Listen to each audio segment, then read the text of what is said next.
கர்த்தருடைய பரிசுத்த நாமத்திற்கு ஸ்தோத்திரம். இன்னைக்கு நம்ம ஏசாயா 2வது அதிகாரம் 17வது வசனத்தை தியானிக்க இருக்கிறோம். ஏசாயா 2:17. ஜெபத்தோடு இந்த செய்திக்குள்ளே கடந்து செல்வோம். தோத்திரம் இயேசுநாதா, தோத்திரம் இயேசுநாதா, உமக்கென்றும் தோத்திரம் இயேசுநாதா, தோத்திரம் இயேசுநாதா, உமக்கென்றும் தோத்திரம் இயேசுநாதா, தோத்திரம் செய்கிறோம் நின்னட்டியார் திரு நாமத்தே நாதரவேல், தோத்திரம் செய்கிறோம் நின்னட்டியார் திரு நாமத்தே நாதரவேல். இன்றை தினமாதிலும் ஒருமித்து கூடவும் நாமத்தினால், இன்றை தினமாதிலும் ஒருமித்து கூடவும் நாமத்தினால், தந்தனின் கிருபைக்காய் உமக்கென்றும் தோத்திரம் தோத்திரமே, தந்தனின் கிருபைக்காய் உமக்கென்றும் தோத்திரம் தோத்திரமே. நின்னுதிரம் அதனால் திறந்த நின் ஜீவ பொது வழியாம், நின்னுதிரம் அதனால் திறந்த நின் ஜீவ பொது வழியாம், நின்னடியார்க்கு பிதாவின் சன்னதி சேரவுமே சன்னதம், நின்னடியார்க்கு பிதாவின் சன்னதி சேரவுமே சன்னதம். இத்தனை மகத்துவமல்ல பதவியே புலு காலம் எங்களுக்கு, இத்தனை மகத்துவமல்ல பதவியே புலு காலம் எங்களுக்கு. எத்தனை தயவு நின் கிருபை எத்தனை ஆச்சரியம், எத்தனை தயவு நின் கிருபை எத்தனை ஆச்சரியம். வானர் தூதர் சேனைகள் மனோகர கீதங்களால் எங்கது, வானர் தூதர் சேனைகள் மனோகர கீதங்களால் எப்போதும் ஓய்வின்றி பாடி துதிக்க பெறும் மன்னவனே வமக்கு, ஓய்வின்றி பாடி துதிக்க பெறும் மன்னவனே வமக்கு.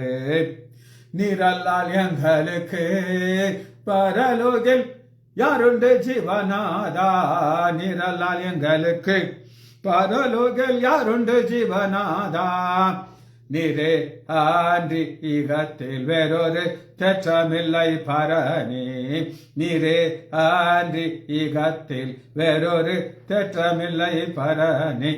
இயேசுவின் நாமத்தினாலே ஜெபங்கள் பிதாவே, ஆமென். Maria sister praise the Lord, Selvi teacher praise the Lord, Leela praise the Lord, Daniel Rajesh praise the Lord. வசனத்துக்குள்ள வருவோம். ஏசாயா 2வது அதிகாரம் 17வது வசனத்தை இன்னைக்கு தியானிக்க இருக்கிறோம். ஏசாயா 2:17. அப்பொழுது நரனின் மேட்டின்மைகள் தாழ்ந்து மனுஷருடைய வீராப்பு தனியும், கர்த்தர் ஒருவரே அந்நாளிலே உயர்ந்திருப்பார், கர்த்தர் ஒருவரே அந்நாளில் உயர்ந்திருப்பார். இதான் நமக்கு தியானிக்க இருக்கிறோம். இதுக்கு என்ன ஒரு வார்த்தை அப்படின்னு நீங்க கேட்டீங்கன்னா, போ டவுன். போ டவுன்ங்கிறது அந்த பெருமை எல்லாம் அவங்களை விட்டு போயிடுது. இப்ப தலை குனிந்து நடக்கிறார்கள். ஒரு குட்டி சம்பவத்தை நான் சொல்றேன். ஒரு பைபிள் காலேஜில் ஒரு டாப்பர்னா அவர் தான், அந்த ஸ்டூடெண்ட் தான் எல்லாத்துலேயும் நம்பர் 1 பைபிள் காலேஜில். அவரை ஒரு கிராமத்தில் செய்தி சொல்றதுக்கு கூப்பிட்டுருந்தாங்க.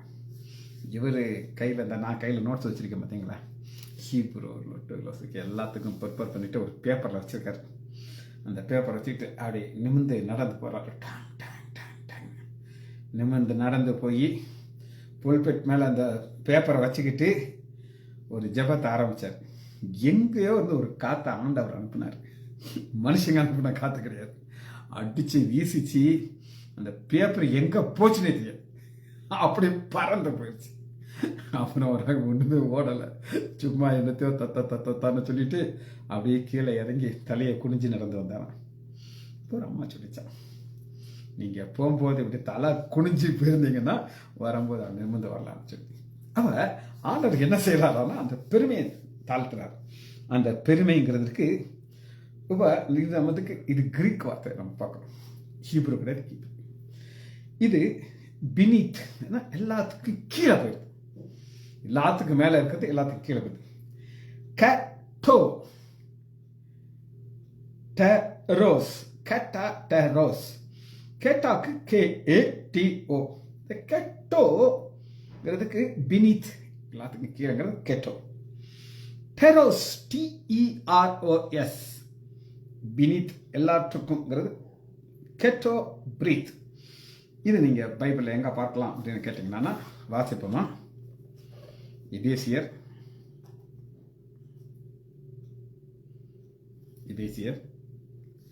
4வது அதிகாரம் 9வது வசனத்துல நீங்க இந்த கட்டாடெரோஸ் நீங்க பார்க்கலாம். கட்டாடெரோஸ்,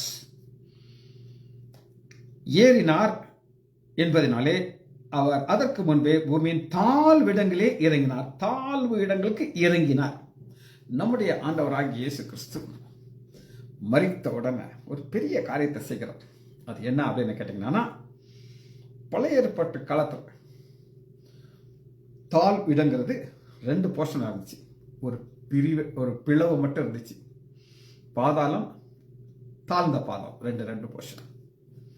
ஒரு ஐஸ்வர்யவன் இருக்கான், மரித்து இந்த தாழ்ந்த பாதாளத்துக்கு போறான். லாசரு மரித்து ஆபிரகாம் மடிக்கு போறார்.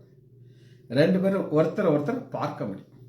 அங்க இருந்துகிட்டு பார்த்து சொன்னான், யா ஆபிரகாமே, அந்த பிச்சைக்காரன் கைனால ஊரு சொட்டு தண்ணீரை அப்படியே நாட்டில் போட சொன்னாங்க. அப்படியே நான் வேதனையில் இருக்கிறேன் அப்படின்னு சொல்லி அங்கே நம்ம என்ன பார்க்குறோம்னா, அவனால் பார்க்க முடியுது, அடையாளம் பார்க்க முடியுது, ஒரு தாகத்தை பார்க்குறோம், வேதனையை பார்க்குறோம். அப்போ நமக்கு வேண்டிய ஒருத்தங்க மறிச்சிட்டாங்க, ஆனால் அவங்க நரகத்தில் இருக்கிறாங்க. நமக்கு எப்படி இருக்கும்? இந்த பிரச்சனையை முடிக்கணுங்கிறதுக்காண்டி ஆண்டவராகிய இயேசு கிறிஸ்து கீழே இறங்குறாரு. இறங்கி அடுத்து என்ன செய்யறாருன்னா, அந்த பாருங்க, திரும்ப அந்த வசனத்தை நான் வாசிக்கிறேன். எபேசியர் 4வது அதிகாரம் 9வது வசனம். ஏறினார் என்பதனாலே அதற்கு முன்பாக பூமியின் தாழ்விடங்களே இறங்கினார். தாழ்விடங்களே கட்டாடெரோஸ், இறங்கினவரை எல்லாவற்றையும் நிரப்பத்தக்கதாக எல்லாவற்றையும் மேலாக உன்னதத்தில் ஏறினார். மேலே வந்து ஒரு புதிய இடத்தை உண்டு பண்ணுகிறார். அதுதான் பரதேஸ். பரதேஸ் வேற, பரலோகம் வேற. Pradesh a resting place. அதில் முதல்ல என்ட்ரி கிடைச்சது யார் அப்படின்னீங்கன்னா, ஒரு கல்லன். சரி, இப்ப இந்த பூமியின் தாழ்விடங்களுக்கு ஷியோல் அப்படின்னு ஒன்று SHEOL, ஷியோல். சில வசனங்களை நமக்கு சப்போர்ட்டிவ் வசனங்களை பார்க்க இருக்கிறோம். சங்கீதம் 16வது அதிகாரம் 10வது வசனத்துல தாவீது ஒரு ஜெபம் பண்ணுகிறார். என்ன ஜெபம் பண்ணுகிறார்? என் ஆத்துமாவை பாதாளத்திலே விடீர். இந்த பாதாளங்கிறது ஷியோல். ஷியோல்ல விற்பாதீங்க ஆண்டவரே. ஆனா என்னை எங்க நீங்க கொண்டு போகணும் அப்படின்னு கேட்டீங்கன்னா, ஜீவ மார்க்கத்தை என்னைய திருப்பி உம்முடைய சமூகத்திலே பரிபூரண ஆனந்தமும் உம்முடைய வல்லமை, இதெல்லாம் இங்க இருக்கு, பரதேசில் இருக்குது. சங்கீதம் 63வது அதிகாரம் 9வது வசனம். சங்கீதம் 63:9. கட்டாடெரோஸ், என் பிராணனை அழித்து தேடுகிறவர்களோ பூமியின் தாழ்விடங்களே இறங்குவார்கள். இறங்குவார்கள். ஆனா இப்ப நம்ம பரலோகத்துக்கு, பரதேசிக்கு ஏற போகிறோம், மேல போக போகிறோம். இப்ப இன்னைக்கு நம்ம ஹீப்ரு வேர்ட்ல இந்த செய்தியை நம்ம கொண்டு போயிருக்கோம். சரி, இன்னொரு வசனத்தை வாசிப்போம். சங்கீதம் 139.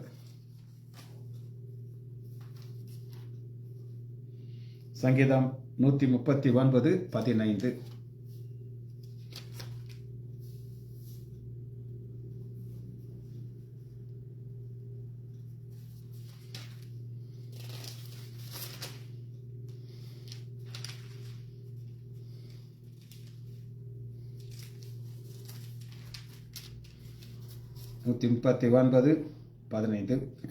நான் ஒளிப்பிடங்களே,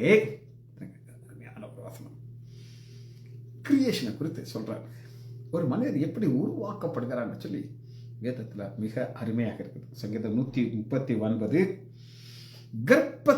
கர்ப்பாறையிலிருந்து தாவீது பேசுகிறார். தாவீது என்ன பேசுகிறார் அப்படின்னு கேட்டால், அவர் எங்கே இருக்கிறார் அப்படின்னா ஒரு தாயுடைய கர்ப்பத்தில் இருக்கிறார். 11 இருள் என்னை மூடிக்கொள்ளாமல் இரவும் என்னை சுற்றி வெளிச்சம் இருக்கும். இருள், அம்மாவுடைய கர்ப்பத்தில் லைட்டே இருக்காது. இங்கே நான் லைட்டெல்லாம் போட்டு வச்சுருக்கேன், அங்கே லைட் இருக்காது.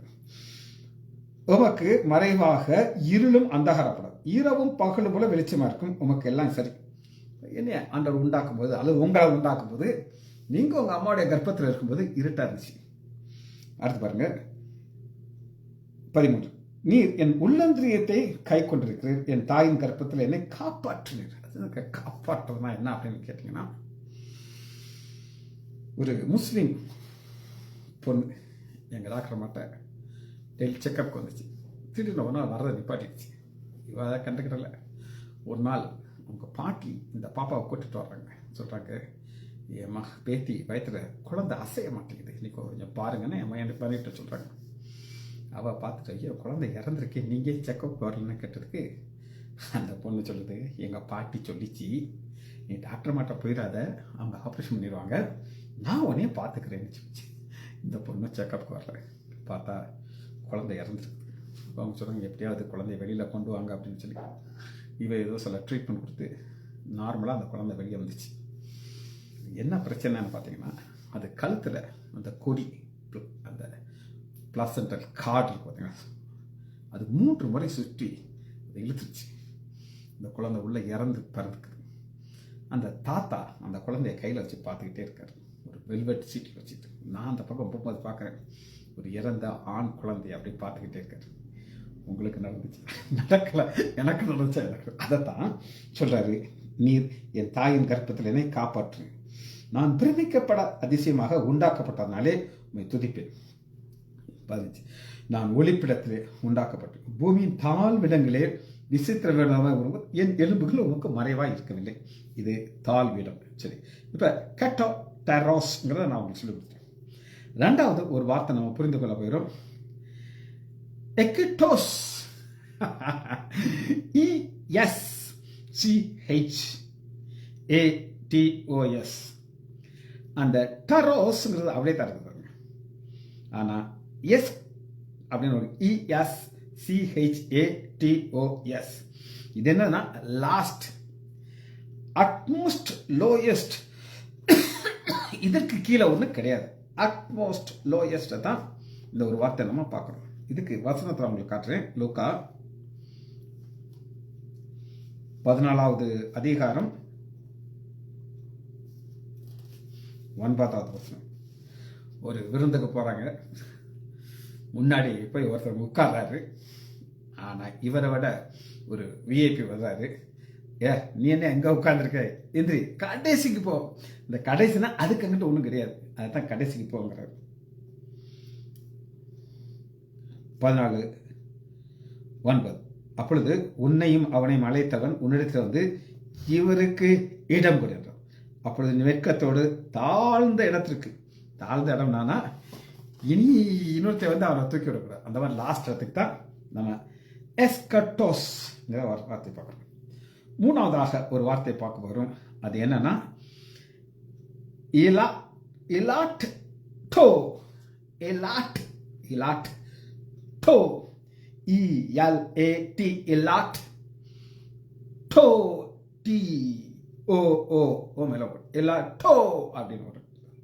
இது என்னன்னா டு மேக் லெஸ், ஒருத்தரை சிறுசாக்கிறதுக்கு பேர் தான் எலாட்டோஸ். எபிரேயர் 2வது அதிகாரம் 7வது வசனத்தில் நம்முடைய ஆண்டவராகிய இயேசு கிறிஸ்துவர் நம்ம பார்க்குறோம். பிதாவாகிய தேவன் அவர் என்ன செய்கிறார் அப்படின்னு கேட்டிங்கன்னா, தேவதூதலும் சற்று சிறியவனாக ஆக்குறார். கிரியேஷன் பார்க்குறாங்க. அந்த எலாட்டோஸ்னா கிரியேஷன். நான் கொஞ்சம் ஹைட் கம்மி, என்ன ரொம்ப குள்ளம் கிடையாது, கம்மி, என்னோட உயரமாக இருக்காங்க. ஆனால் எனக்கும் குட்டியான ஆளுங்களை நான் பார்த்துருக்கேன். ஆனால் எனக்கு இந்த எலாட்டோஸ் சொல்ல முடியாது. 2வது எபிரேயர் 2வது அதிகாரம் 7வது வசனம், அவனை ஆதாமை தேவதூதரும் சற்று சிறியவனாக்கினீர். எலாட்டோ 9வது வசனம். ஏனென்றாலும் தேவனுடைய கிருபையினால் ஒவ்வொருவருக்காக மனம் திரும்புவது தேவதூதரும் சற்றும் சிறியவனாக்கப்பட்ட இயேசு கிரியேஷன்ல சற்றும் சிறியவனாக்க. சரி, இந்த கடைசியாக ஒரு வசனத்தை வாசிச்சுட்டு நம்ம செய்திக்குள்ள போக இருக்கிறோம். எடுத்துக்கொள்ளுமா? யோவான் 3வது அதிகாரம் 30வது வசனத்துல நம்ம பார்க்கிறோம், அவர் பெருகவும் நான் சிறுகவும். யோவான் ஸ்நானகனுக்கு ஒரு ஆசை என்ன அப்படின்னு கேட்டீங்கன்னா, அவர் பெருகணும், நான் சிறுசாகணுங்கிறது யோவான் ஸ்நானகனுடைய ஆசை. இன்னைக்கு எல்லாருக்கும் அந்த ஆசை இருக்கா? கிடையாது. எல்லாருக்கும் நான் இன்னும் பெருசாகணும்னு அவங்களுடைய ஆசை இருக்கு. சரி, 2வது அதிகாரம் 17வது வசனத்தை நம்ம இன்னைக்கு தியானிக்க இருக்கிறோம். 2:17 பாருங்க. வசனத்தை நான் தான் உங்களுக்கு வாசிக்கிறேன். 2:17. அப்பொழுது நரரின் மேட்டின்மை தாழ்ந்து, நரர்னா ஹியூமன் பீயிங், தாழ்ந்து மனுஷனுடைய வீராப்பு தனியும் கர்த்தர் ஒருவரே அந்நாளிலே உயர்ந்திருப்பார். இப்ப மேட்டின்மையான கண்கள் தாழ்த்தப்படும்.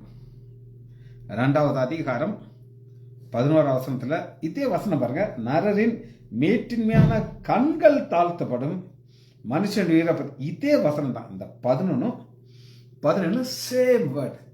ஆனா ஒரே ஒரு வித்தியாசம் இருக்கு. அது என்ன அப்படின்னு கேட்டீங்கன்னா, 11வது வசனம் மேட்டின்மையான கண்கள் தாழ்த்தப்படும். இன்னைக்கு இந்த செய்தியில் மேட்டின்மையான கண்ணை உள்ள ஒரு நபரை நம்ம பார்க்க இருக்கோம். மேட்டின்மையான கண். இந்த மேட்டின்மையான கண்ணை வாசிப்போம். 1 ராஜாக்கள் 19வது அதிகாரம்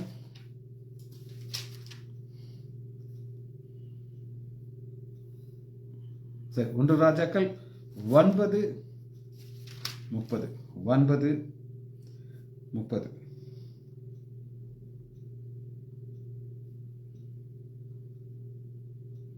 சரி, 2 ராஜாக்கள் தப்பா சொல்லிட்டேன். 2 ராஜாக்கள் 9:30.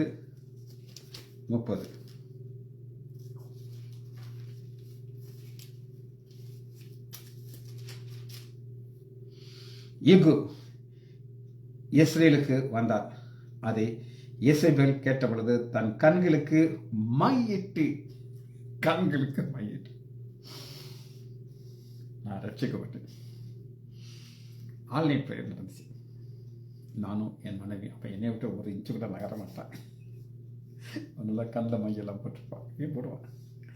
நாங்கள் ஆன்லைன் ப்ரேயருக்கு இருந்தப்போ ஒரு அக்கா, இன்னும் கொஞ்சம் வயசானவங்க, என் மனைவியை பார்த்து உனக்கு எஸ்ஐபேல் ஆகியிருக்கு அப்படின்னு சொல்லிடுச்சு. ரொம்ப சோகமாயிட்டான். ஏற்கனவே வாழ்க்கையில் ரொம்ப நொந்து போய் ரசிக்கப்பட்ட ஒரு சந்தோஷத்தை கொஞ்சம் கொஞ்சம் இருக்கும்போது அந்த அக்கா வந்து இப்படி சொல்லிட்டு போயிடுச்சு. சரி, அது ஒரு பக்கம் இருக்கட்டும். இந்த மேட்டின்மையான கண்களில் என்ன இருக்கு அப்படின்னா, கண்களுக்கு மையிட்டு தன் தலையை சிங்கரித்து கொண்டு ஜன்னல் வழியாக எட்டி பார்த்து, இந்த அம்மா பாட்டி, இதெல்லாம் கேட்டுக்கோங்க, பாட்டியம்மா தான் இந்த காரியத்தை சொல்லுது. சரி, இப்போ இதனுடைய ஒரு காரியத்தில் நம்ம பார்க்க போகிறோம். இப்போ இது யார் அப்படின்னு நீங்கள் கேட்டிங்கன்னா வாசிப்போமா. யெகூங்கிற ஒரு நபரை ஆண்டவர் ஒரு ஊழியத்தில் அபிஷேகத்தை பண்ணுகிறார். அந்த ஊழியத்தை எப்படி ஆரம்பிக்குது அப்படின்னு கேட்டிங்கன்னா, 1 ராஜாக்கள் 19வது அதிகாரம் எலியாவுடைய ஊழியம் முடியுது. எலியா சொல்றாரு, ஆண்டவரே போதும், ஆண்டவரே என்னை விட்டுருங்க, எனக்கு இதுக்கு மேல முடியாது அப்படின்னு சொல்லி, என்னைக்கு இந்த ஊழியம் எனக்கு போதும் ஆண்டவரேன்றாரோ, ஆண்டவர் சொல்றாரு, உனக்கு 2 வேலையை கொடுக்குறேன், அப்புறம் உன்னை ரிட்டையர்ட் ஆக்கி விட்டுருவேன் அப்படின்றாரு. சரியா, வாசிப்போமா. 19:14.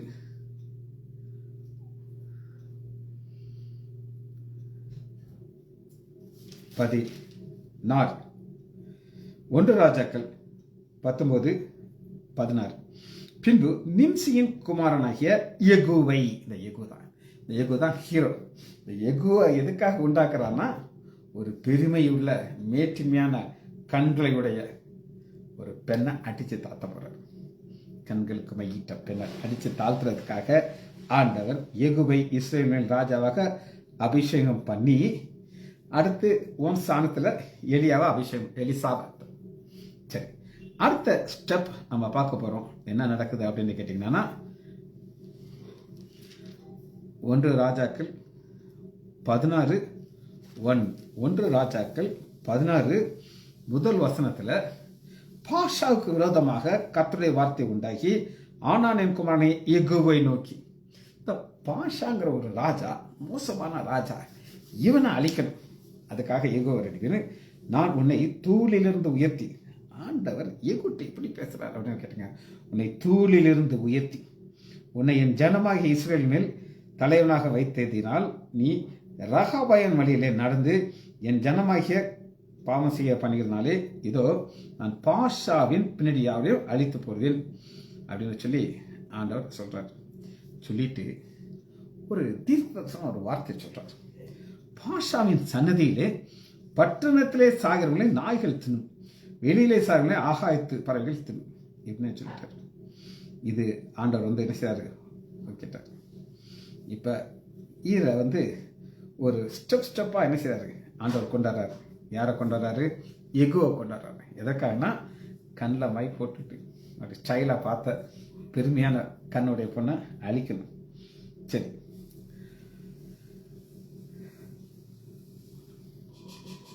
இது கீழ்ப்படியாதனால வருகிற மரணம் நாய்கள் தின்னும். எலியாவுடைய ஊழியத்தை நிறைவேற்றுகிறார்.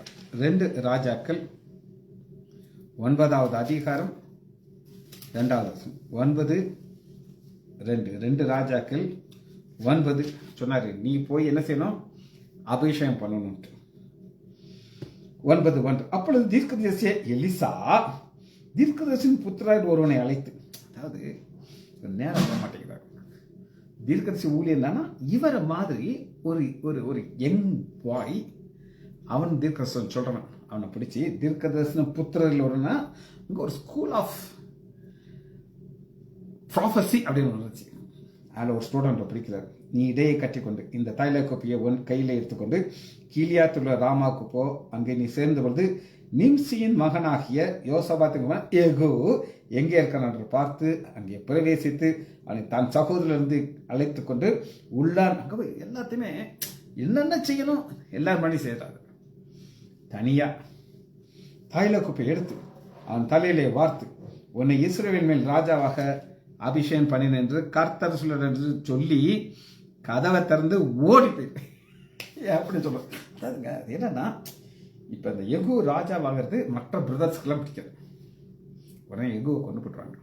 ஆண்டோட பிளான் நடக்காது. அதனால ஆண்டவர் எவ்வளோ அழகா ஸ்டெப் ஒவ்வொரு ஸ்டெப்பாக கொண்டு போடுறாரு. இதெல்லாம் சொல்லிட்டு அந்த பையன் அதே மாதிரி செய்கிறான். 6வது வசனத்தில் 7 பாருங்க, நான் என் ஊழியக்காரனாகிய தீர்க்கதரிசியின் ரத்தப்பலியும் கர்த்தர் சகல ஊழியக்கார ரத்தப்பலியை யேசபேல் கையிலே வாங்கும்படிக்கு உன் ஆண்டவன் யேசபேல் கையில். அடுத்தவங்க 8 ஆகாப் குடும்பம் அழிஞ்சு போகும், ஒருத்தையும் கூட இங்கே இருக்க மாட்டான். இப்படி ஆண்டவர் சொல்லிட்டு பாருங்க 10வது வசனத்தில் ஒரு தீர்க்கதரிசனமாக சொல்லுகிறார். அப்போ யேசபேல் இருக்கா, பவரில் இருக்கா, அவளுடைய பேரன் ராஜா. பாருங்க 10 2 ராஜாக்கள் 9:10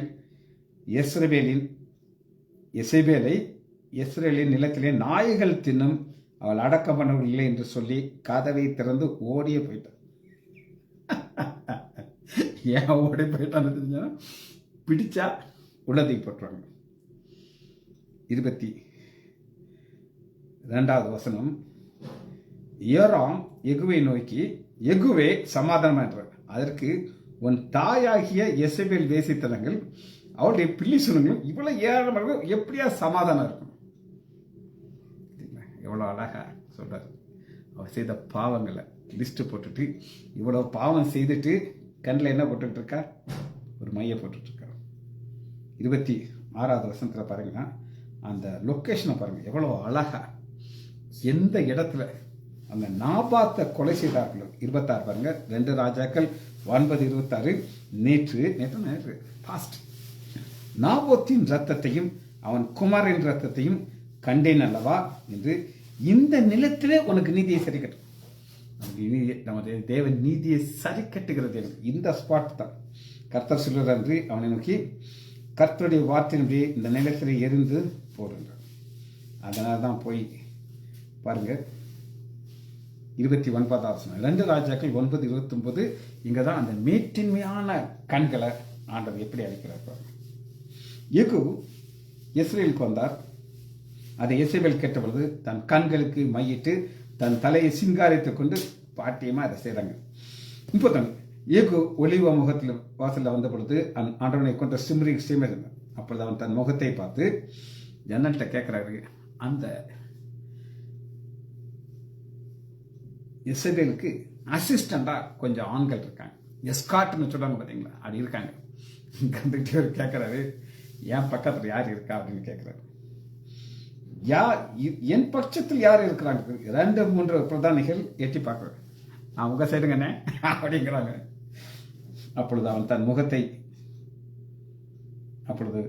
அவளை கீழே தள்ளுங்கள் என்றான். அப்படியே அவர்கள் கீழே தள்ளினாலே அவளுடைய ரத்தம் சுவரிலும் குதிரையில் மேல் தெரித்தது.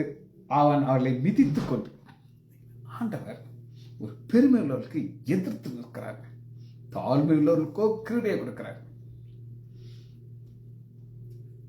உள்ளே போய் புசித்து குடித்து சொல்றாங்க, அந்த சபிக்கப்பட்ட அந்த ஸ்திரியை அடக்க பண்ணுங்கள், அவர் ராஜகுமாரர், அந்த ராஜகுமாரத்துக்கு ஒரு மரியாதை கொடுக்கணும்ப்பா அப்படின்னு சொல்லிட்டு யெகூ சொல்றாரு. இங்க வந்து பார்க்கறாங்க. கண்ட பொழுது தலையோட்டையும் கால்கள் உள்ளங்கையிலும் வேற ஒன்றையும் காணும். ஒரு நடந்த சம்பவத்தை சொல்லுங்க. ராஜீவ் காந்தி அவ்வளோ பவர்ஃபுல் மேன், அவ்வளோ ஒரு பவர்ஃபுல் பிரைம் மினிஸ்டராக இருக்கும்போது ஒரு பெண் கிட்ட வந்து மனித வெடி கொண்டு அவர் அப்படியே பிளாஸ்ட் பண்ணப்ப எதை வச்சு இவரை கண்டுபிடிச்சாங்க உங்களுக்கு தெரியுமா? ஷூவை பார்த்து தான்.